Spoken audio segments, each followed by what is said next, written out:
दोस्तों, एक संत जो कि योगी थे, वह संत अपने आश्रम में शिष्यों को योग, ध्यान और प्राणायाम के शिक्षाएं दिया करते थे। वह संत अपनी कई वर्ष हिमालय की गुफाओं में साधना करते हुए बिताए थे, जहां वो संत बहुत से सूक्ष्म मानवीय आयामों को गहराई से समझा था। और अब वो संत अपने इस अनुभव और ज्ञान को सभी लोगों तक पहुंचाना चाहते थे। एक दिन वह संत अपने शिष्यों के साथ एक गांव में ठहरे थे। वहीं एक युवा व्यक्ति संत के पास आया और वह व्यक्ति संत को प्रणाम किया और संत से पूछा कि गुरुजी, हमारे पूजनीय पुराने ऋषि मुनि और महात्मा यह कहते हैं कि योग, ध्यान और प्राणायाम का मूल आधार हमारा सांस ही है। क्या हम अपनी सांसों पर नियंत्रण पाकर क्या हम अपने मन और विचारों पर नियंत्रण पा सकते हैं? गुरुजी, क्या है सांसों का विज्ञान, सांसों का रहस्य और सांसों का यौगिक विज्ञान? कृपया आप हमें विस्तार में बताएं, मुझे मार्गदर्शन करें। और तब वह संत कहते हैं, जरूर बताऊंगा, लेकिन इसे तुम्हें बहुत ध्यान लगाकर सुनो, क्योंकि यह बहुत महत्वपूर्ण विषय है, तो इसे ध्यान से समझना। दोस्तों, आप सभी से ये विनती है कि आप भी इस कहानी को ध्यान से अंत तक सुने और साथ ही इस चैनल पर नए हो तो हमारे चैनल को सब्सक्राइब जरूर कर ले। और आगे वह संत उस व्यक्ति को बताते हुए कहते हैं, जब हम सांस लेते हैं तो वायु प्रत्यक्ष रूप से हमें 3-4 स्थानों पर ही महसूस होती है। कंठ, हृदय, फेफड़े और पेट। मस्तिष्क में गई हुई वायु का हमें पता ही नहीं चलता। कान और आँख में गई हुई वायु का भी हमें कम ही पता चलता है। सांस नली से भीतर गई हुई वायु अनेकों प्रकार से विभाजित हो जाती है, जो अलग अलग क्षेत्र में जाकर अपना अपना कार्य करके पुनः भिन्न रूप में बाहर निकल आते हैं। ये सब इतनी जल्दी होता है कि हमें इसका पता ही नहीं चल पाता। हम सिर्फ इतना ही जानते हैं कि प्राणवायु भीतर गई और दूषित वायु बाहर निकल आई, लेकिन वह भीतर जाकर क्या क्या सही या क्या क्या गलत कर आ जाती है, इसका हमें पता नहीं चलता। यदि हम जोर से गहरी सांस लेते हैं तो तेज प्रवाह से शरीर के अंदर के बैक्टीरिया नष्ट होने लगते हैं। कोशिकाओं की रोगों से लड़ने की क्षमता बढ़ने लगती है। शरीर में नए रक्त का निर्माण होने लगता है। आंतों में जमा मल विसर्जित होने लगता है। मस्तिष्क की जागरूकता लौट आती है, जिससे स्मरण शक्ति दुरुस्त हो जाती है। स्नायु की सक्रियता से सोचने समझने की शक्ति पुनः जिंदा हो जाती है। फेफड़ों में भरी भरी हवा से आत्मविश्वास वापस लौट आता है। सोचो, जब जंगल में हवा का तेज एक झोंका आता है तो जंगल का रोम रोम जागरूक होकर सजग हो जाता है।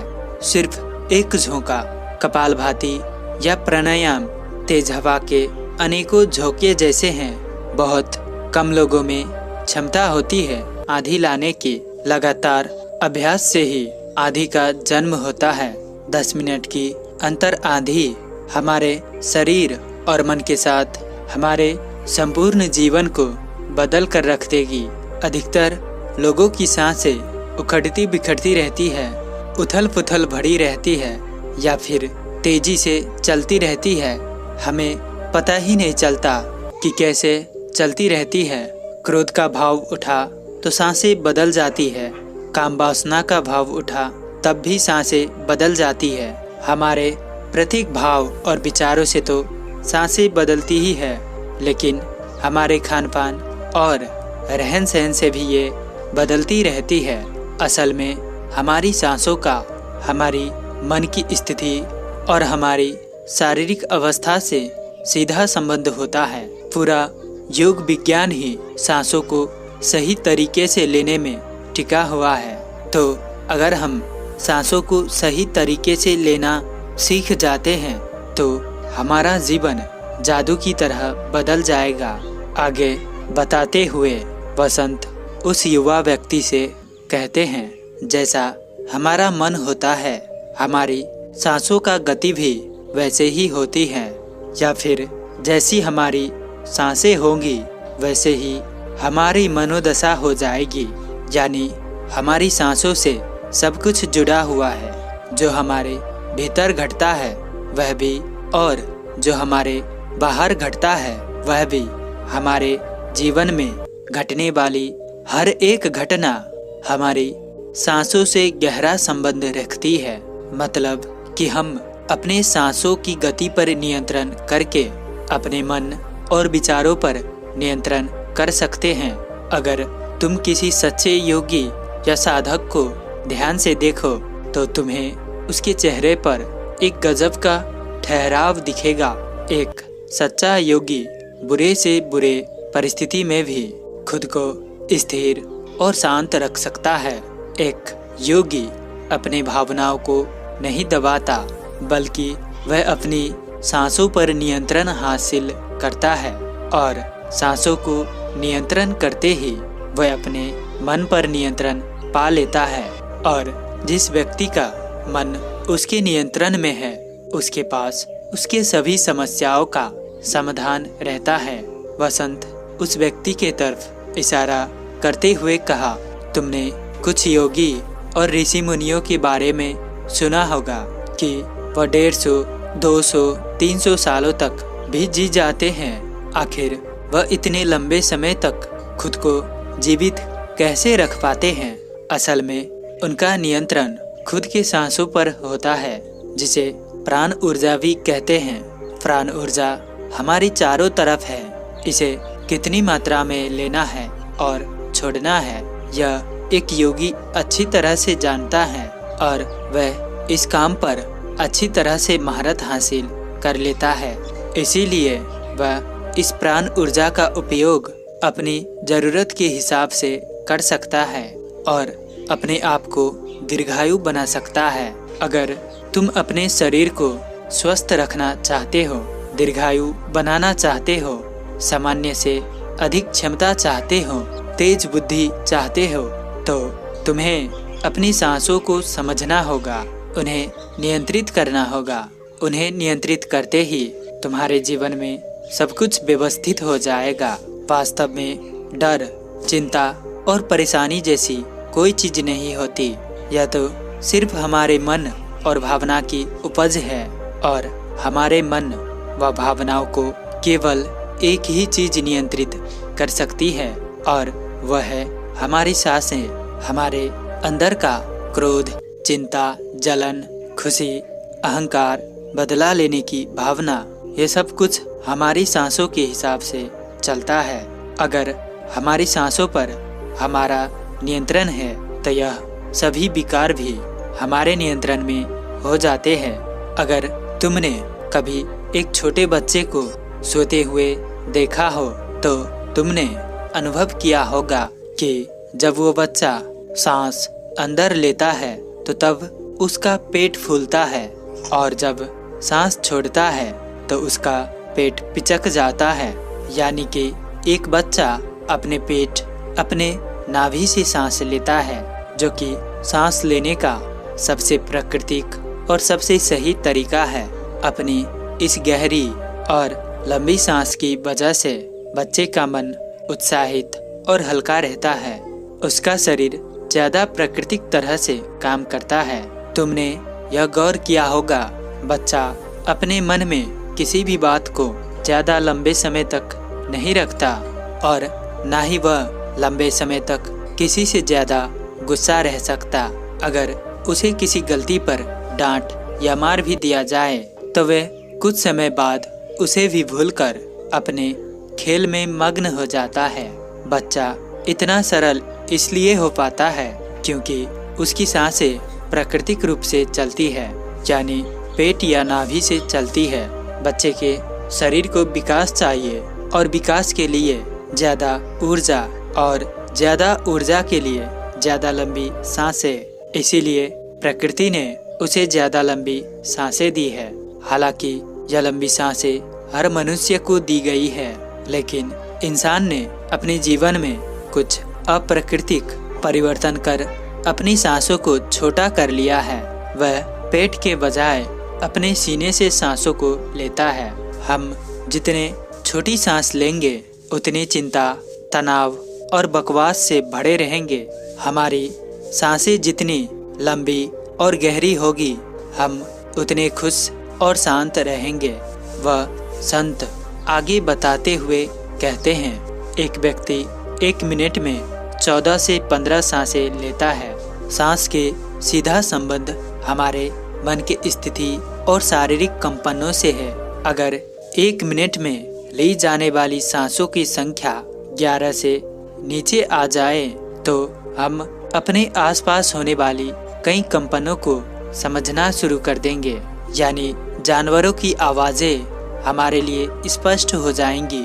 संत उस व्यक्ति से कहते हैं, तुमने सुना होगा कि शेर और बाघ जैसे खुखार जानवर भी कुछ योगियों के सामने आते ही पालतू बिल्ली के तरह व्यवहार करने लगते हैं। ऐसा इसलिए हो पाता है क्योंकि उन योगियों ने अपने सांसों की संख्या को कम करके जानवरों की आवाज़ों, उनकी भावनाओं और कंपनों के साथ एक संवाद स्थापित कर लेते हैं। अगर 1 मिनट में ली जाने वाली सांसों की संख्या 9 से कम हो जाए तो पेड़ और वनस्पति जो कंपन आवाज़ फैला रहे हैं वह समझना हमारे लिए आसान हो जाएगा।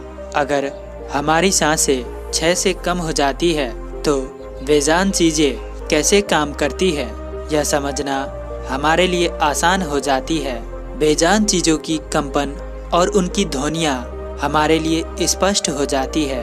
दूसरे शब्दों में ब्रह्मांड की प्रकृति समझी जा सकती है और इसी स्थिति पर पहुंचकर ही बहुत से योगी और ऋषि मुनि ब्रह्मांड की रहस्यों और उनमें घटने वाली घटनाओं की भविष्यवाणी कर देते हैं। हमारा शरीर जितना स्थिर होता चला जाएगा, हम उतनी ही सांसें कम लेंगे। अगर हम अपने पूरे शरीर को स्थिरता के एक निश्चित स्तर पर ले आएं और बहुत तेजी से सांस ना ले रहे हो तो हमारा बोध बढ़ता चला जाता है। योग के अनुसार एक साधक अपनी सांसों पर नियंत्रण करके ऐसी बहुत सी चीजें कर सकता है जो साधारण इंसानी जीवन से परे हैं। यौगिक परंपरा में तो यह भी कहा जाता है कि अपनी सांसों को घंटों तक रोककर व्यक्ति एकदम ही नई मानवीय आयामों का अनुभव कर सकता है। ऐसी बहुत सी बीमारियां जो जानलेवा हो सकती है या जिनका कोई इलाज नहीं है, उन्हें केवल अपने मन या दिमाग पर नियंत्रण रख के ठीक किया जा सकता है। अपनी सांसों पर नियंत्रण करके व्यक्ति एक ऐसी मानसिक स्थिति तक पहुंच सकता है जहां जीवन में आने वाले उतार चढ़ाव उसे परेशान नहीं कर सकते। कुछ लोगों को ये सब बातें बस एक कहानी लग सकती है क्योंकि आमतौर पर लोग ऐसा नहीं करते और कोई भी चीज़ जिस पर उन्हें यकीन नहीं होता उसे वह अंधविश्वास कहकर नकार देते हैं। लेकिन पुराने यौगिक परंपराओं का पालन करने वाले लोग ऐसी बातों का दावा करते हैं और वह अपनी सांसों पर नियंत्रण करके उन्होंने अपने दिमाग और मन पर निपुणता हासिल करके कि वह जब चाहे और जितने समय के लिए चाहे अपनी सांस, मस्तिष्क की तरंग, हृदय की धड़कन और शरीर में बहने वाली खून को भी रोक सकते हैं। इस अवस्था में भी वह सब कुछ सुन सकते और महसूस कर सकते हैं। यह एक अंदरूनी विज्ञान है। सांसों को ध्यानपूर्वक लेना यह एक प्राचीन यौगिक क्रिया है। एक योगी जिसने अपनी सांसों पर नियंत्रण कर लिया है वह जब चाहे अपनी सांसों को रोक सकता है। योगी के अनुसार अगर हम अपनी सांसों को समझ लेते हैं तो हमारे शरीर में होने वाली वो बीमारियां जिनका उपचार आज किसी के पास नहीं है, सांसों के माध्यम से उन्हें वह ठीक किया जा सकता है।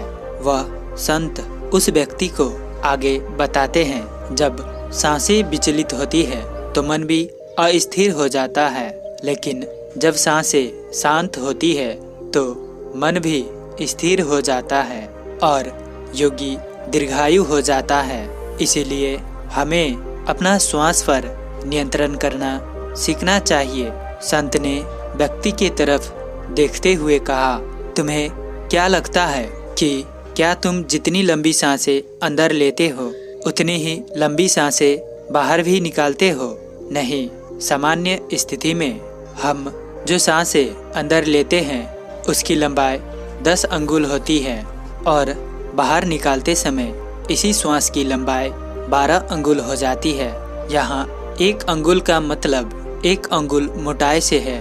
हमारी रोजमर्रा की जिंदगी में कुछ काम ऐसी होती है जिन्हें करते समय जितनी लंबी सांसें अंदर जाती है उससे कई गुना ज़्यादा लंबी सांस बाहर निकल जाती है। भोजन करते समय बाहर निकलने वाली सांस की लंबाई 16 से 17 अंगुल होती है। तेज चलते समय इनकी लंबाई 22 से 24 अंगुल हो जाती है।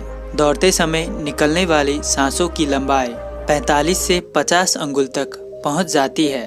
संभोग करते समय 55 से 60 अंगुल, सोते समय नींद में बाहर निकलने वाली सांसों की लंबाई 60 से 70 अंगुल तक पहुंच जाती है। इसीलिए हमारे शास्त्रों में काम और क्रोध पर नियंत्रण रखने की बात की गई है, क्योंकि यह हमारी प्राण शक्ति को छीन करते हैं। श्वास को इंसान की प्राण शक्ति भी कहा जाता है।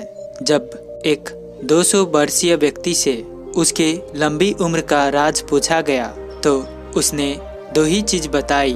पहला, नाभि तक भर के पूरी सांस ले और दूसरा, रीढ़ की हड्डी को हमेशा सीधा रखे। साधारण सी लगने वाली ये दोनों बातें योग और प्राणायाम के दृष्टि से बहुत महत्वपूर्ण है। असल में शरीर के अंदर जाने वाली सांस की लंबाई कम और बाहर निकलने वाली सांस की लंबाई ज्यादा होती है।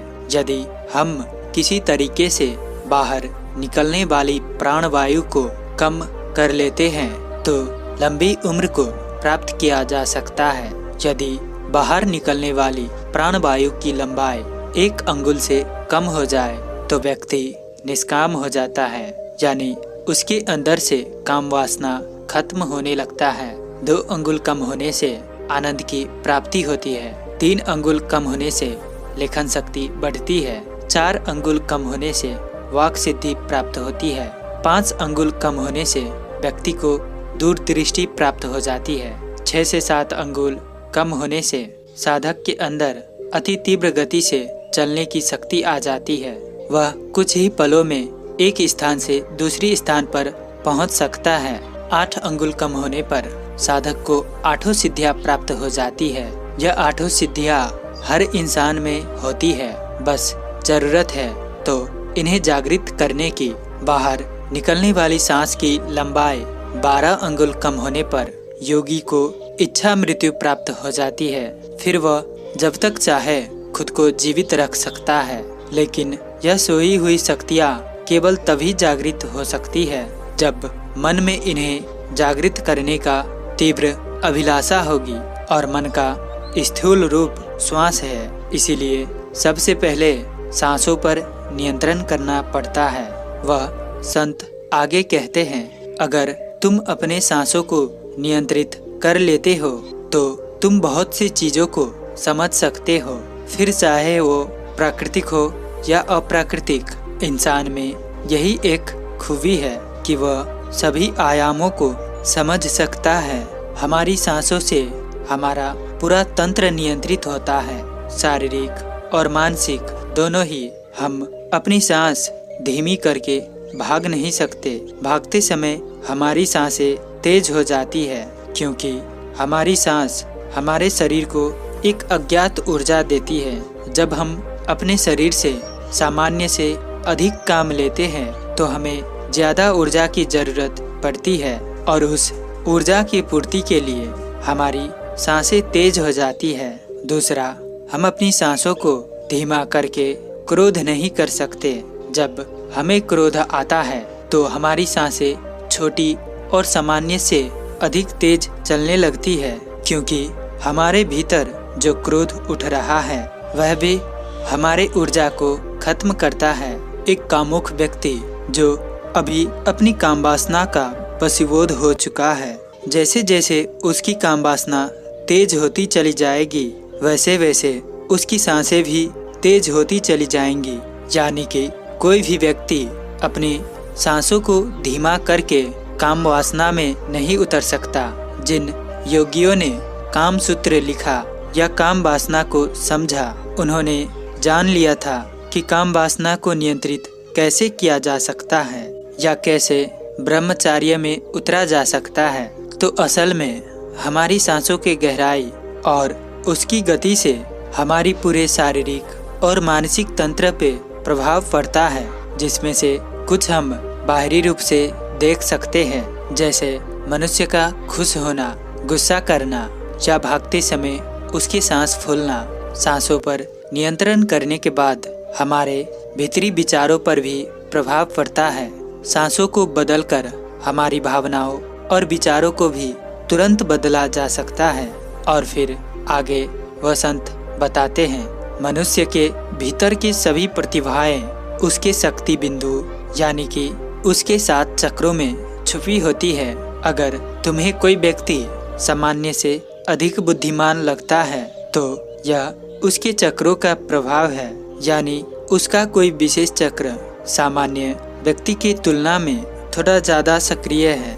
इसी प्रकार से छठी इंद्रिय का सक्रिय होना यानी भविष्य में होने वाली घटनाओं को पहले ही अनुभव कर लेना, यह संभावना मनुष्य के आज्ञा चक्र यानी उसकी तीसरी आंख से संबंध रखती है। लेकिन कभी भी यह 7 चक्र किसी भी व्यक्ति में पूरी तरह से जागृत नहीं हो पाते। किसी में ज़्यादा तो किसी में कम, बस मात्रा का फर्क होता है। असल में व्यक्ति की सबसे बड़ी गलती यह है कि वह सीधे अपने मन पर नियंत्रण करने का प्रयास करता है, जो कि संभव नहीं है। उसे सबसे पहले अपनी सांसों पर नियंत्रण करने का प्रयास करना चाहिए। मन खुद ब खुद नियंत्रित हो जाएगा। हम इंसान अपने 5 इंद्रिय अंग नाक, कान, आँख, जीभ और त्वचा के माध्यम से इस जीवन को महसूस कर पाते हैं। लेकिन ऐसे बहुत से सूक्ष्म रहस्य और आयाम हैं जिन्हें ये हमारे 5 इंद्रियां नहीं पकड़ सकती है। उदाहरण के लिए एक कुत्ता जिस सूक्ष्म कंपन और सुगंध को पकड़ और महसूस कर सकता है, वह एक साधारण इंसान नहीं कर सकता। एक बिल्ली किसी भी अनहोनी को पहले ही महसूस कर लेती है और रोने लगती है। एक गिद्ध जो बहुत ऊंचाई से भी जमीन पर चलने वाले छोटे छोटे जीव को देख लेता है। साथ ही बंदर और ऐसे बहुत सी पक्षी हैं जो किसी भी प्राकृतिक आपदा जैसे भूकंप, ग्रहण, समुद्री तूफान आदि के आने से पहले ही उसके कंपनों को महसूस कर लेते हैं और घटना के घटने से पहले ही सुरक्षित जगहों को देखकर खुद को उसमें छुपा लेते हैं। इन घटनाओं के कंपनों को मनुष्य नहीं पकड़ पाता। तो इस बात से हमें पता चलता है कि हमारे आसपास ऐसे बहुत से कंपन और तरंगे हैं जिन्हें हमारी ये 5 इंद्रियां नहीं पकड़ सकती, लेकिन कुछ जीव जंतु उन्हें पकड़ और समझ सकते हैं। तो अगर उन पशु पक्षियों की यह संभावना हमें मिल जाए तो हम एक अद्भुत मनुष्य बन सकते हैं। और क्योंकि हर जीव जंतु के सांसों की संख्या और उसके लेने का तरीका अलग अलग होता है और इसीलिए उन सब में संभावनाएं भी अलग अलग होती है। अगर हम भी अपने अंदर कुछ ऐसी अलौकिक विशेषताएं चाहते हैं तो अभ्यास के माध्यम से हमें अपनी सांसों की संख्या को कम करना होगा और उस स्तर पर ले जाना होगा जहां पर हम इन कंपनों को महसूस कर सके। एक कुत्ता जो कि 1 मिनट में 27 से 28 सांसें लेता है, वह 10 से 12 साल तक जीता है। एक इंसान 1 मिनट में 14 से 15 सांसें लेता है और वह 80 से 100 साल तक जी सकता है। लेकिन एक कछुआ जो कि 1 मिनट में सिर्फ 5 से 6 बार ही सांसें लेता है, वो 500 से 600 साल तक भी जी सकता है। इससे साफ स्पष्ट है कि जिस जीव के सांसों की संख्या जितनी कम होती है वो उतनी ही लंबी आयु तक जी सकता है।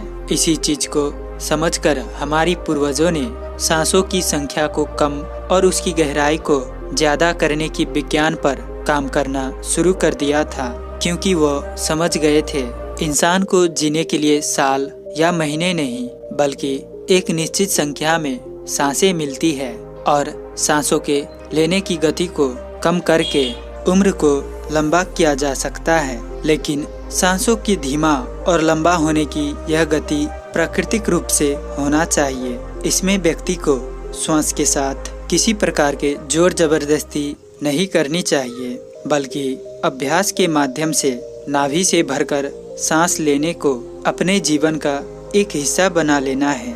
इसके बाद वसंत एक लंबी सांस लेते हैं और कहना शुरू करते हैं। यौगिक प्रक्रिया में एक शब्द होता है नाद या अनहद नाद। यह एक ब्रह्मांडीय ध्वनि है। यह ध्वनि किसी साधारण मनुष्य को सुनाई नहीं दे सकती, क्योंकि यह वह ध्वनि नहीं है जो किसी टकराव से पैदा होती है। ध्वनि का सीधा सा विज्ञान है, जहाँ टकराव या घर्षण होगा वहीं कंपन होगा और वहीं से ध्वनि उत्पन्न होगी। और टकराव से पैदा हुई इस ध्वनि को हमारी इंद्रिय यानी हमारी कान सुन सकते हैं, परंतु हमारे शरीर के भीतर कुछ सूक्ष्म इंद्रियां भी निवास करती है, जो अक्सर निष्क्रिय और शांत रहना पसंद करती है। अगर हम इन इंद्रियों को सक्रिय कर लेते हैं तो वो नाद की ध्वनियों को सुन सकती है। नाद एक ऐसी ब्रह्मांडीय ध्वनि है जो किसी घर्षण या टकराव से पैदा नहीं होती है। यह ध्वनि बाहर भी है और हमारे भीतर भी, लेकिन जो व्यक्ति मानसिक अवस्था के उस स्तर तक नहीं पहुंचा, उसके लिए यह ध्वनि केवल एक कल्पना मात्र हो सकती है। लेकिन अगर तुम चाहो तो सही अभ्यास के माध्यम से इसे सुन सकते हो। तभी वह व्यक्ति ने पूछा, लेकिन गुरुजी वो अभ्यास क्या है? और तब वसंत कहते हैं, सबसे पहले तो तुम्हें कुछ समय एकांत में बैठकर अपनी सांसों पर ध्यान देना है। देखो कि तुम्हारे सांसें सीने से आ रही है या पेट से। अगर सांस सीने से आ रही है तो सांस को पेट से लेने का प्रयास करो, यानी जब तुम सांस अंदर लो तो पेट फूले और जब तुम सांस छोड़ो तो पेट पच के धीरे धीरे समय के साथ तुम्हारे सांस का केंद्र तुम्हारे नाभि से होता हुआ उसके नीचे चला जाएगा। यानी अब तुम्हारी सांसें तुम्हारे नाभि के नीचे से आ रही होंगी। लेकिन जिस दिन तुम्हारी सांसें प्राकृतिक रूप से बिना ध्यान दिए और बिना तुम्हारे प्रयास किए रातों दिन तुम्हारी नाभि के नीचे से चलने लगेंगी, उसी पल से तुम नाद की ध्वनि को सुनने में सक्षम हो जाओगे। लेकिन याद रहे, इस स्थिति को प्राप्त करना इतना भी आसान नहीं है। इसके लिए बहुत ही दृढ़ निश्चय और अभ्यास की जरूरत पड़ती है। और आगे बताते हुए संत कहते हैं, चिंता, डर, तनाव व अपनी आदत के कारण जब हम हल्की और छोटी सांस लेते हैं तो हवा केवल हमारे ऊपरी फेफड़ों तक ही सीमित रह जाती है, जिससे हमारे शरीर तक कम प्राणवायु पहुंचती है और दूषित वायु इकट्ठा होना शुरू हो जाती है। शरीर का माध्यम अम्लीय हो जाता है, जिससे हमारी रोग प्रतिरोधक क्षमता कम हो जाती है। हमारी नज़र कमज़ोर पड़ने लगती है। हमारी बौद्धिक और शारीरिक क्षमताएं भी कमज़ोर पड़ने लगती है और हमारा शरीर धीरे धीरे बीमारी के गिरफ्त में जाने लगता है। लेकिन जब हम गहरी और लंबी सांस लेने का अभ्यास करते हैं तो इससे हमारे फेफड़े के निचले हिस्से पर भी ज़्यादा हवा पहुंचती है और न केवल हमारे शरीर को ज़्यादा प्राणवायु मिलती है, बल्कि हमारे निचले फेफड़े में जमा गंदगी भी बाहर निकलने लगती है। हमारे शरीर में कुछ ऐसी गंदगी जमा हो जाती है जिसे मलमूत्र या पानी के माध्यम से नहीं, सिर्फ हवा के द्वारा ही शरीर से बाहर निकाला जा सकता है। साथ ही गहरी सांस लेने से हमारा डर, चिंता और मानसिक तनाव भी कम हो जाता है और हम खुश रहने लगते हैं। वह युवा व्यक्ति उस संत की बातों को बड़ी गौर से सुन रहा था और वह संत से कहता है, मैं तो कभी अपने सांसों पर ध्यान ही नहीं दे रहा था और इसीलिए मुझे तनाव, पीड़ा होती थी। गुरुजी, अब से मैं अपने सांसों को नियंत्रण करने का दृढ़ संकल्प लेता हूँ। धीरे धीरे अभ्यास से मैं इस पर नियंत्रण पाने का प्रयास करूँगा। और वो व्यक्ति उस दिन से उनका शिष्य बन जाता है और वो उस दिन से ध्यान और योग करने लगता है, जिसके कारण वह कुछ सिद्धि को भी प्राप्त कर लेते हैं, ऐसा कहा जाता है। तो दोस्तों, उम्मीद करता हूँ कि आपको इस कहानी से ज़रूर कुछ न कुछ सीखने को मिला होगा और उम्मीद है कि आपको ये कहानी पसंद आई होगी। तो इस वीडियो को लाइक और अपने दोस्तों के साथ शेयर करना बिल्कुल मत भूलिएगा और साथ ही हमें सपोर्ट करने के लिए इस चैनल को सब्सक्राइब करके घंटी बटन को भी जरूर दबाएं ताकि ऐसी वीडियो आपको मिलती रहे। तो मिलते हैं ऐसी कोई और कहानी में, तब तक के लिए अपना ख्याल रखें। धन्यवाद।